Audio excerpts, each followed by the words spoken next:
네, 오늘은 법제에 대해서 말씀드리겠습니다. 법제라고 하는 것은 의세에 나오는 법대로 제품을 만든다는 것입니다. 우리 한약이 사실은 농작물이지 않습니까? 대부분이 농작물을 밭에서, 논밭에서 재배할 때는 농작물이지만 그것을 한의사에 나오는 법대로 이렇게 가공을 하고 만들면 그때부터 약이 되는 것입니다. 그렇게 해서 농작물을 약으로 만드는 방법, 그것을 법제라고 합니다. 오늘은 그 법제에 대해서 말씀을 드리도록 하겠습니다.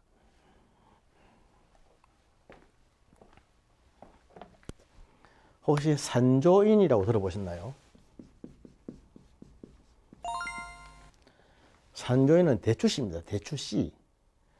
대추는 예로부터 영양이 풍부해서 대추 2알만 먹으면 한 끼에 식사를 대체할 수 있다라고 하는 정도죠. 그런데 대추를 먹을 때 대추씨는 내어 버리지 않습니까? 그런데 한의학에서는 대추씨도 약으로 쓰는 거죠. 그래서 대추씨인데 멧대추의 씨를 산조인이라고 하는데 이것을 생으로 그대로 달여서 먹으면 잠 많은 사람들에게 잠을 안 오게 합니다. 각성작용이 있는 것이고, 대추씨를 볶아서 쓰는 것, 이거를 초라고 그러는데, 산조인을 노릇노릇하면서 약간 새까맣게 구워서 볶아서 쓰면은 이것은 잠을 잘 오게 만드는 것입니다. 수면 유도제가 되는 것이죠. 재밌지 않습니까? 하나의 멧대추 씨앗을 그대로 달여서 쓰면은 잠을 안 오게 하고, 볶아서 쓰면은 가루내어서 마시기도 해도 되는데, 그렇게 하면 잠을 잘 오게 한다. 불면증 환자들에게 잠을 잘 오게 하는 것이 산조인을 볶아서 쓰는 것이다 라고 하는 것입니다. 이렇게 볶아서 쓰는 것 또는 그대로 쓰는 것, 이러한 방법을 일러주는 것이 법제라고 합니다. 법제. 어떠한 약재는 어떻게 법제를 해야 한다. 한의사에 다 나와 있는 거죠. 그것을 그대로 하지 않으면 약이 안 됩니다. 밭에서, 논에서 자라는 것은 그대로 식물이지만 이것이 약이 되기 위해서는 법제의 과정을 거쳐야 한다는 것이죠. 부자라고 하십니까? 부자. 부자는 오두라고 하는 미나리 아제비과에 속한 아주 약성이 뜨겁고 맹독성인 식물의 뿌리죠. 이 부자는 아주 열이 많고 무서운 독약이기 때문에 부자를 먹으면 바로 죽습니다, 사람이. 옛날에 임금님들이 그 죄인들에게 내리는 그 사약 있지 않습니까? 사약.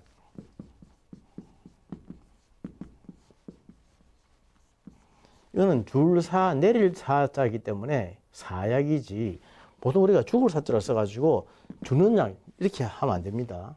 임금이 내리는 하사하시는 약을 사약이라고 하죠. 사약. 이 사약에 보통 부자라든지 초라든지 비상이라든지 그런 굉장히 독이 많은 맹독성의 물질들을 달여가지고 독약으로 내려주는 겁니다. 사약은 독약 아닙니까?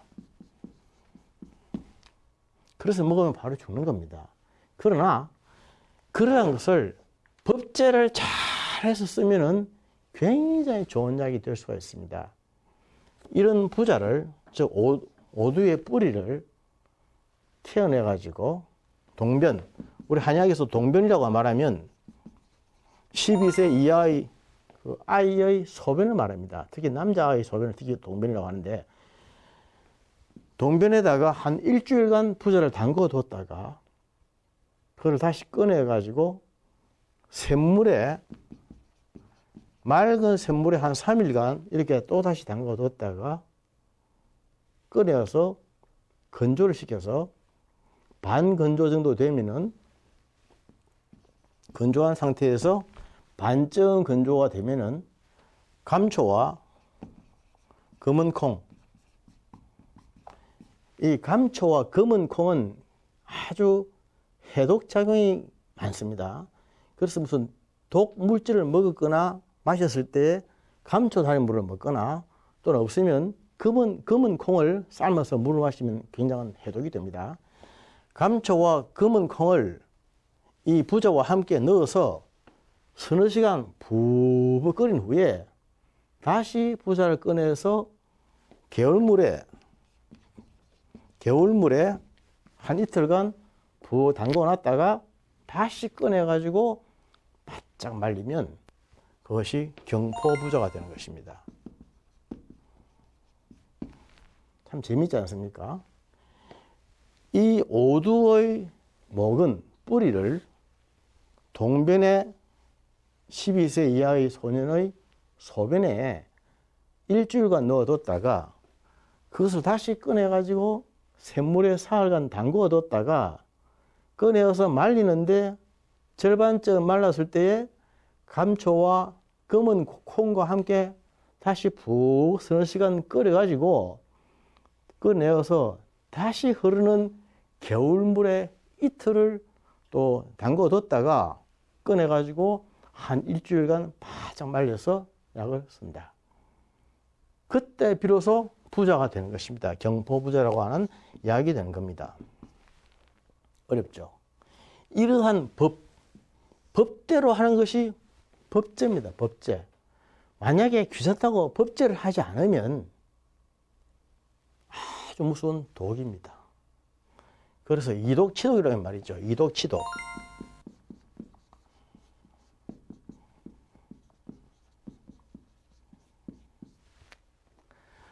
독으로서 독을 치료한다. 예로부터 명의는 독약을 잘 쓰는 사람, 명의는 독약을 잘 쓰는 사람, 독극약품을 잘 쓰는 사람이 명입니다. 그런데 요새는 세상이 이상해져서 독극약을 아예 못 쓰게 합니다. 독극약을 비치해 놓지도 못하게 하고 구입하지도 못하게 하고 쓰지도 못하게 합니다. 그래서 독약을 쓰고 극약을 써야 낫는 병이 있는데 그런 병에 대한 치료를 못하는 경우가 참 많이 있죠. 이게 이제 우리가 말하는 방어진료입니다. 방어진료.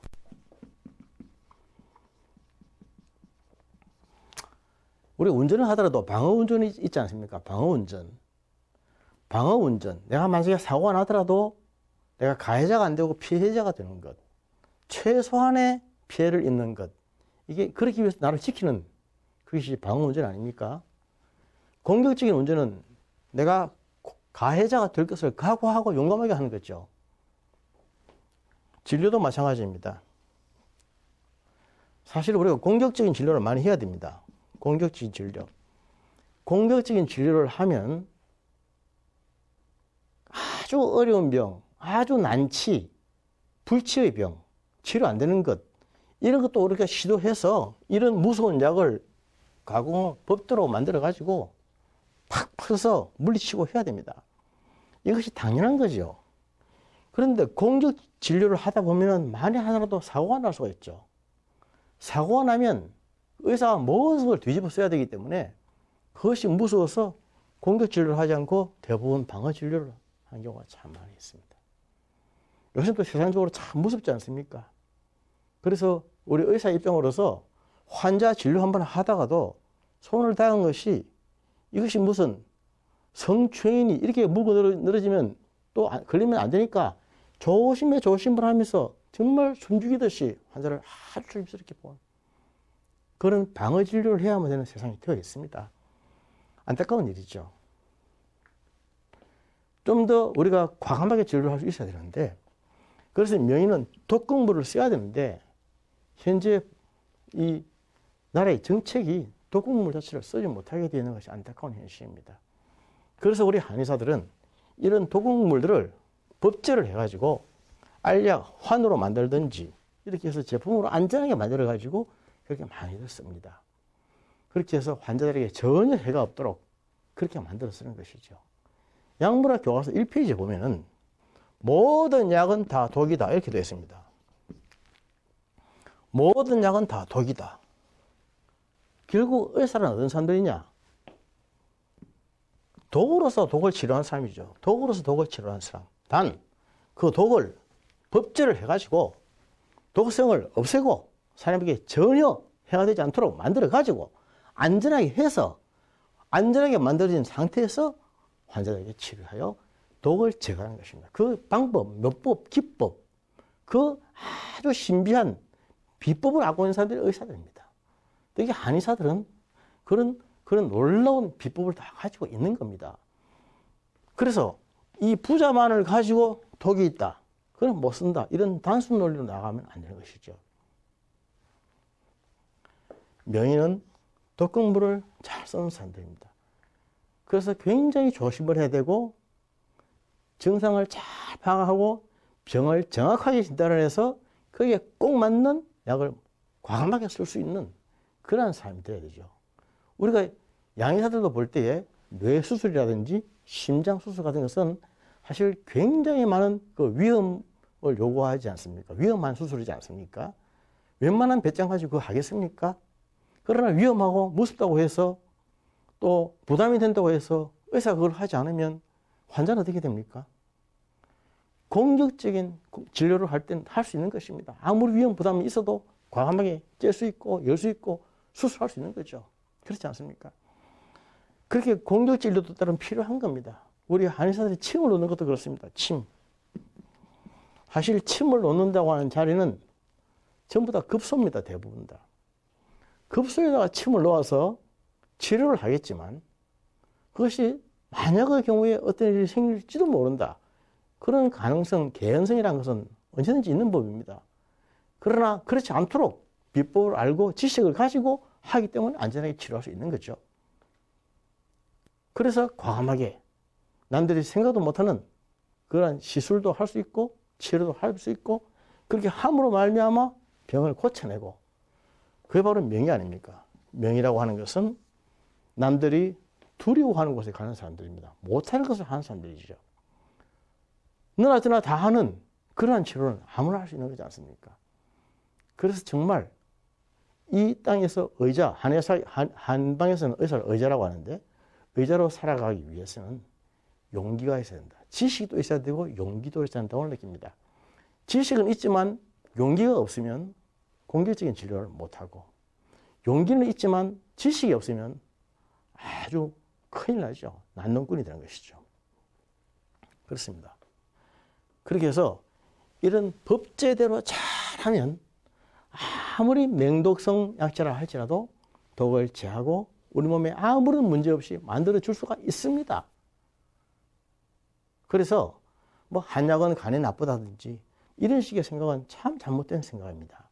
모든 약은 다 독성이 있지만 약을 쓰는 의사는 독을 제거하는 방법, 제어하는 방법이 있는 것이죠. 인삼도 그렇습니다. 인삼을 쓸 때는 그냥 다리 쓰는 것이 아니고 인삼의 꼭꼭지 부분, 노두라고 그러죠. 노두를 이렇게 떼고 다려야 됩니다. 그렇게 하지 않으면 인삼을 먹어서 머리가 아파집니다. 열도 나게 되는 거죠. 그리고 인삼을 먹어서 안 되는 사람들, 소양인 같은 경우에 열이 오르는 사람들에게 인삼을 써야 될 때가 있습니다. 인삼은 진액을 나오게 하고 기운을 보여주는 약인데 그럴 때는 시호라든지 이렇게 열을 좀 제거해주는 약재 한 개 같이 쓰면 또 됩니다. 그게 다 쓰는 방법이 있는 거죠. 그런 묘법, 비방 그런 것을 다 가지고 지식을 가지고 있기 때문에 의자가 처방하는 것은 안전한 것입니다. 그래서 잘 모르는 상태에서 함부로 생각하는 것은 참 위험하죠. 상식이 때로는 우리를 오도할 때가 참 많이 있습니다.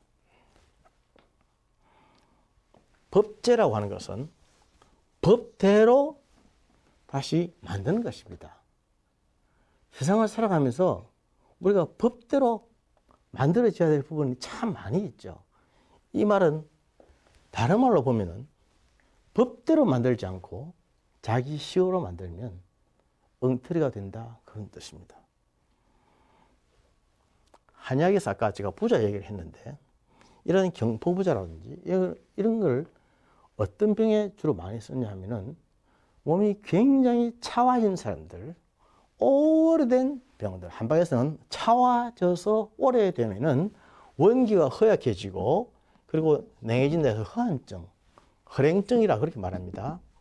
허한증, 허랭증에 몸을 따뜻하게 만들어주는데 최고약이 부자입니다. 부자. 굉장히 약성이 뜨거운 약입니다. 이게 부자는.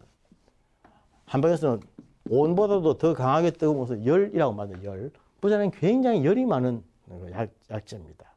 이런 약을 확 써주면 거짓말처럼 금방 확 병이 나아지고 놀라운 효력을 보기도 하는 것이 이런 거예요. 그래서 이것을 잘 쓰면 명의가 되는 겁니다. 예를 들어서 중풍으로 오랫동안 한쪽이 마비가 돼서 꼼짝을 못하고 누워있는 분들, 이런 분들에게 부자가 들어간 생닭을 한약재와 함께 달여가지고 먹어서 거짓말처럼 갑자기 나왔다. 이런 얘기들도 부자의 뜨거운 약성, 열기가 있는 약성의 효과입니다. 안면신경마비, 구안와사 또는 와사풍이라고 하죠. 얼굴 한쪽이 마비가 돼서 돌아가는 사람들 많이 있습니다. 한쪽이 마비가 되면 보통 그 30일, 즉 한 달 이내에 이게 회복이 돼야 되는데 그 시간을 지나면 마비가 좀 굳어집니다. 근육이 굳어지면 5% 내지는 10% 정도 굳어진 채로 그대로 있습니다. 그러다가 다시 재발할 수도 있습니다. 이 사람에 따라서는 이쪽으로 오른쪽으로 왔다가 왼쪽으로 왔다 갔다 할 수도 있고, 이러한 와사풍은 재발, 산발 잘하는 병입니다. 원인이 바이러스지 않습니까? 대부분. 뇌 종양으로 오는 경우도 있지만 말초성으로 올 때는 바이러스가 원인이 많은데, 얼굴의 안면신경에는 이렇게 운동신경과 지각신경이 있죠. 모터 너브와 센소리 너브의 브랜치가 있는데, 운동신경에 마비가 오면은 모양이 틀어지고, 지각신경에 마비가 오면은 지각장애, 감각장애가 옵니다. 무엇이 붙어 있는 것처럼 딱 이렇게 남들이 보기에는 괜찮은데 본인은 굉장히 괴로운 겁니다. 무엇이 뭐 하나 붙어 있고 잘 움직이지 않고, 그럴 때는 센소리 너브, 감각신경, 지각신경 장애가 있을 때 그렇다. 이게 5% 내지 10%가 항상 남아 있습니다. 그래서 그 뿌리를 뽑아야 되는데, 뿌리를 뽑기 위해서는 이런 약재들을 우리가 쓰는 겁니다. 이런 약재들을 환으로 만들어 가지고 투여하면은 본인도 모르게 서서히 풀어집니다. 보통 그럴 때 계속 침만 맞는데, 침은 보통 한 달이나 두 달 정도 치료할 때, 빨리 치료할 때 효과가 있는 것이고, 굳어져 가는 상태에서는 사실 약이 들어가서 차온담, 허하고 냉하고 한해서 생기는 담을 풀어줘야 되는데, 담을 풀어주기 위해서는 이런 따뜻하고 뜨거운 약재가 들어가야만 됩니다. 그래서 이런 약재를 써서 우리가 치료를 하게 되는데, 이런 약이 함부로 쓰면은 큰일 나죠. 그러나 반드시 법제를 딱 해서 어디서 동의보감에 나오는 그 법대로 법제를 딱 해서 약을 만들면 한 방의 효과를 볼 수 있는, 놀라운 딱딱 소리 나는 놀라운 효과를 볼 수가 있는 것이 한방이기도 합니다. 이런 한방의 묘미를 사실 모르는 분들이 참 많이 있습니다. 그뿐이 아니죠. 오래된 만성질환들, 신경통, 이런 것에도 한방에서는 전부 다 차와져서 생기는 병이다. 냉해서 생기는 병이고 허해서 생기는 병이다. 그렇게 말합니다. 그래서 수술하는 것을 수술요법, 수술하지 않는 것을 비수술요법, 약물로 치료하는 것을 약물요법, 생활로 치료하는 것을 생활요법이라고 하는데, 우리가 알고 있는 수술요법만이 다는 아닙니다. 생활요법과 비수술요법, 약물요법으로도 얼마든지 치료할 수 있는 디스크라든지 또는 신경통, 이런 것들, 관절염, 참 많이 있는데, 그럴 때 쓰는 약들은 대부분 독을 제거하고 법제대로 깨끗이 해가지고 안전하게 만들어서 많이 쓰는 약들이죠. 요새는 이런 약을 생으로 쓰지 않고 대부분 이렇게 알약으로 안전하게 만들어가지고 우리나라에 보증을 받아서 그렇게 약을 쓰기 때문에 이런 위험에 대해서는 전혀 걱정하지 않으셔도 됩니다.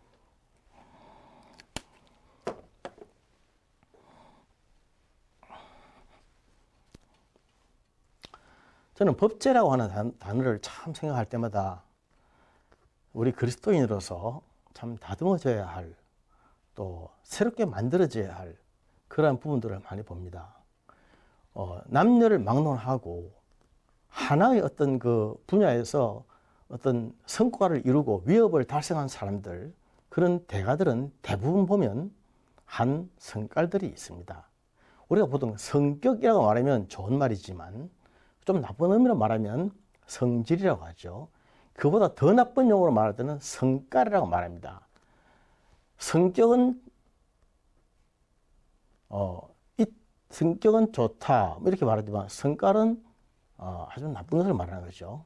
그러나 이 성깔 있는 사람들이 대부분 보면 하나의 큰 장점들도 있기 때문에 그 때문에 일을 해내고 일을 치러내고 만들어내는 그런 것도 많이 봅니다.